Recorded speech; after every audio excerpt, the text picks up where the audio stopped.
Unmasking the frequency of illusion, why you don't see what's really happening. The invisible filter, how your mind fabricates a reality that isn't real. Close your eyes for a moment and imagine looking through a fogged window. What you see outside isn't the world. It's your mind's interpretation of it.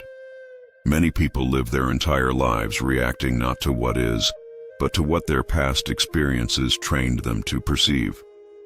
This distortion creates an internal dissonance, the longing for clarity, but through a lens blurred by old wounds. And so, what you think is truth may only be a well-crafted illusion. Perhaps you felt like no matter what you change outside, job, city, relationships, something always feels off. That misalignment is not a flaw in your life, but a mismatch between the frequencies you're holding and the reality you're trying to create. Bruce Lipton's work in epigenetics shows that our perceptions, not our genes, shape our biology and by extension our experience of life. But perception is not reality. It's memory in disguise. So many of us are unknowingly stuck in emotional repetition loops, where the same type of pain returns in different forms. This isn't because the universe is cruel. It's because you're being shown the filter. When the subconscious is filled with unresolved fear, your mind becomes a projector, not a receiver. The mind doesn't lie maliciously, it simply protects you through what it already knows. But protection isn't always aligned with truth. Your first step is to gently question what feels real. Is that threat truly present or just familiar? A simple daily practice. Pause before reacting and ask, is this happening now, or am I reliving something old? Awareness breaks illusion, and the more conscious you become of the filter, the more clearly your soul will start to see. You don't see the world as it is. You see it as you are. The spiritual escape. Why your practices might be disconnecting you from your soul. You light the candle, recite the mantra, meditate every morning, but deep down still feel hollow. Why? Because sometimes spirituality becomes a mask to escape our pain rather than a path to embrace it. Many seekers unknowingly turn their practice into performance, seeking peace while avoiding presence. And in this avoidance, a subtle illusion grows, the belief that we must transcend our humanity to be spiritual. The truth is, real spirituality isn't light all the time. It's fire, it's soil, it's shadow. Joe Dispenza teaches that true transformation arises when thought, emotion, and intention align, not when we suppress what we feel. The soul doesn't ascend by escaping the body. It evolves by embodying it more fully. So when we use spiritual tools to run from discomfort, we create more separation within. Ask yourself gently, are you meditating to listen to your soul or to silence your anxiety? Are your rituals grounding you or numbing you? These are not judgments, but invitations to return.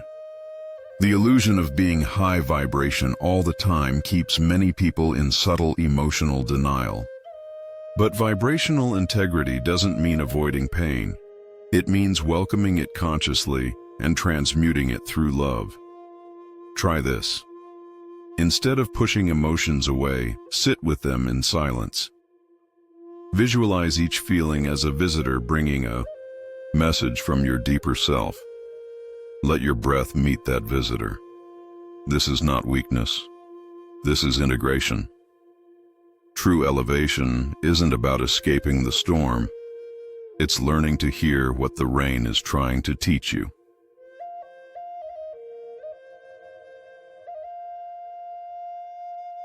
The dopamine trap.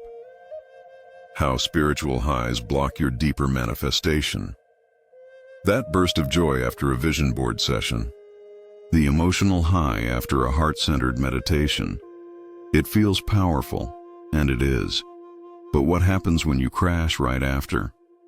Many seekers mistake these peaks for progress, not realizing they might be chasing dopamine rather than transformation. Your body gets addicted to the feeling of expansion, without anchoring its frequency in daily coherence.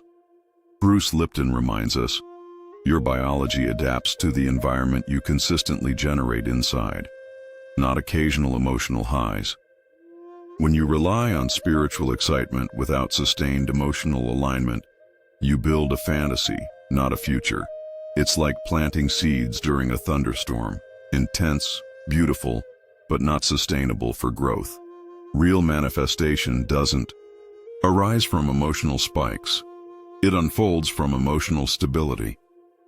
Ask yourself, are you chasing the sensation or cultivating the frequency?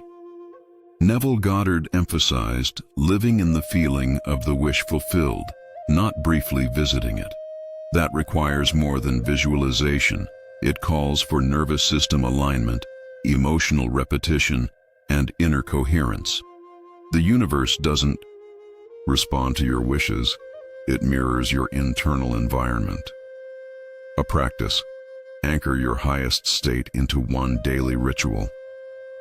After meditation, choose one feeling, gratitude, peace, wholeness, and hold it while brushing your teeth, walking, or preparing tea. Make coherence mundane. That's how it becomes magnetic. You can light 1,000 candles, but the one that stays lit is the one you carry into your ordinary days. The mirror of reality. Why life keeps reflecting what you refuse to see.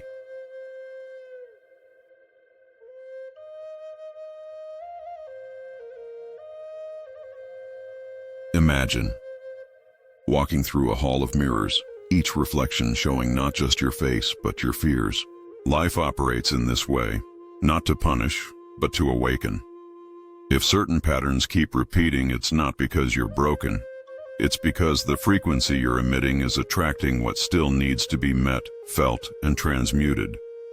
Either a outer chaos often mirrors an inner conflict yet to be made conscious. Greg Braden speaks of the field, the intelligent energy that connects all things and responds to emotional coherence. When your inner state is in contradiction, the field cannot reflect clarity.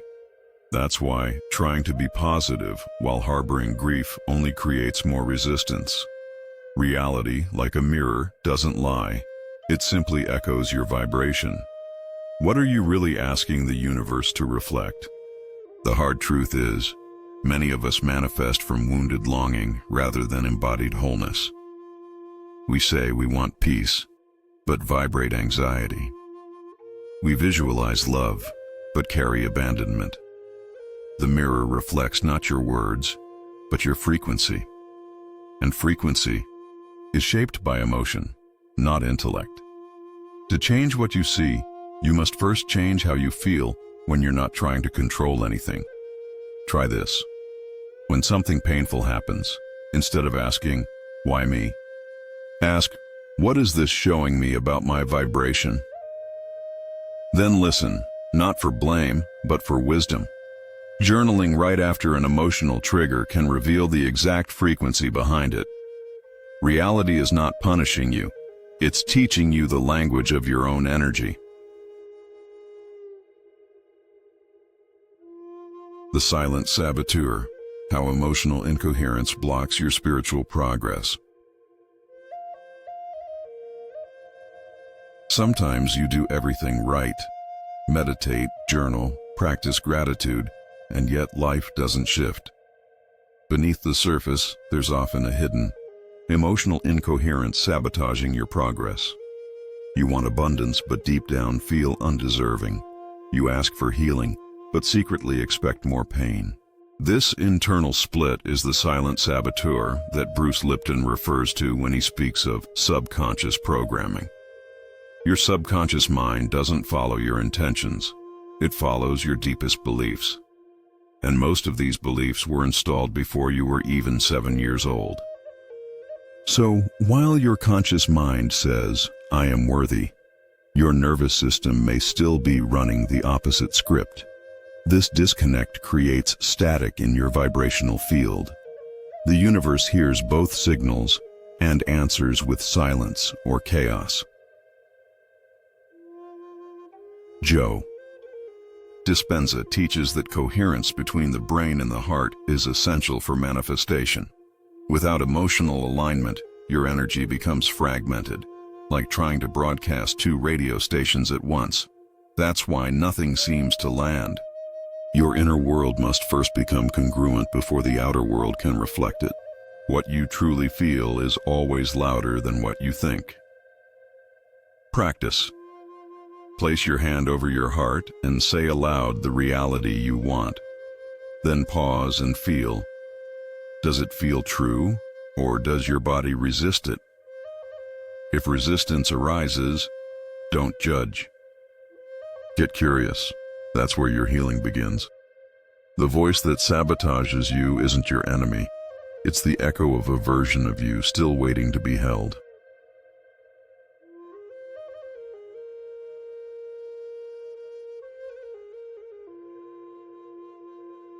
The myth of control.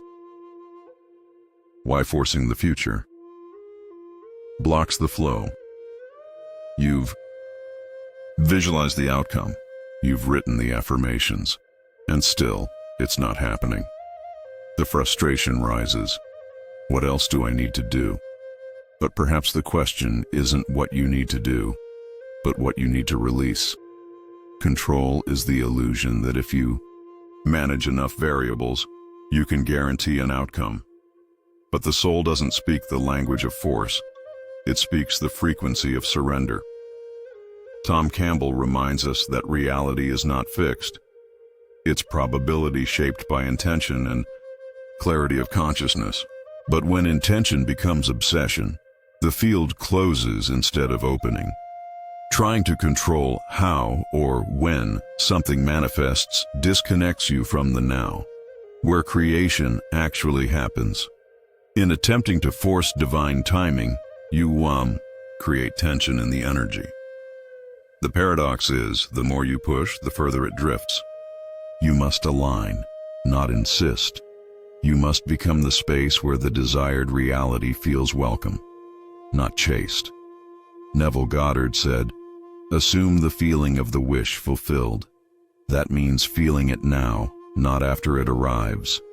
The future is an echo of your present state, not your effort. A practice. Breathe deeply and speak the words, "Even if it never comes, I still choose peace now." Notice how that changes your energy. What you release, you invite. What you chase, you push away. Manifestation doesn't bend to will. It flows through coherence, trust, and the stillness of surrender.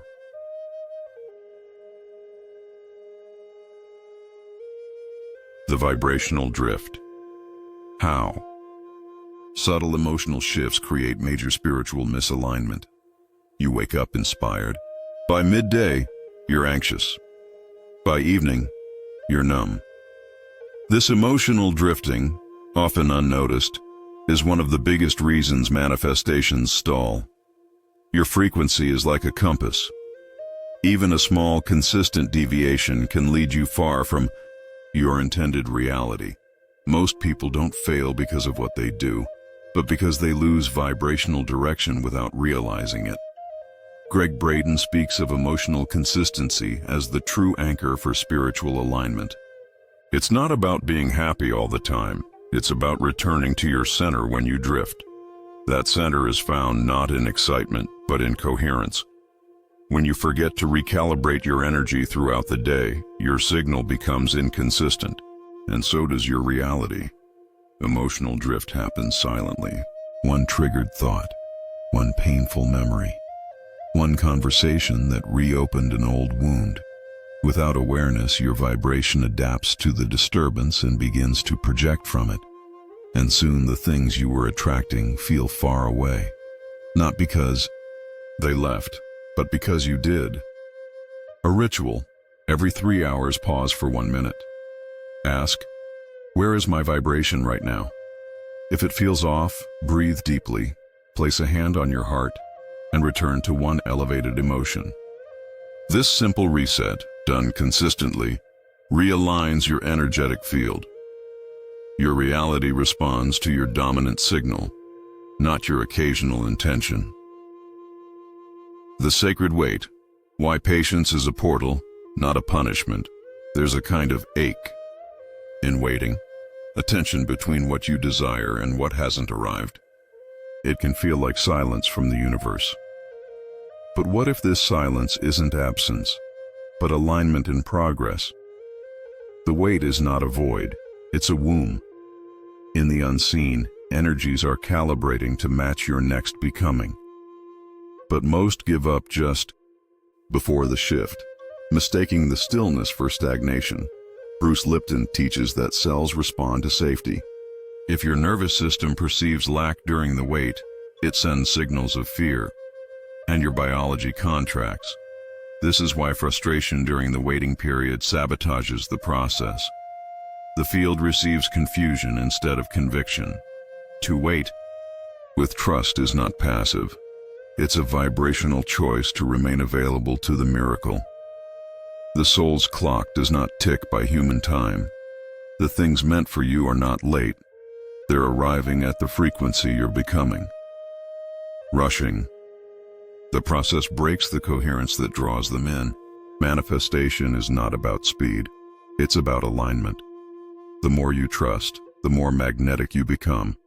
And the more you rest, the more you receive. Try this. Imagine the thing you want most. Now visualize a seed of it already planted within you. Breathe into that space. Trust the roots before the bloom. What you call waiting, the universe calls preparing.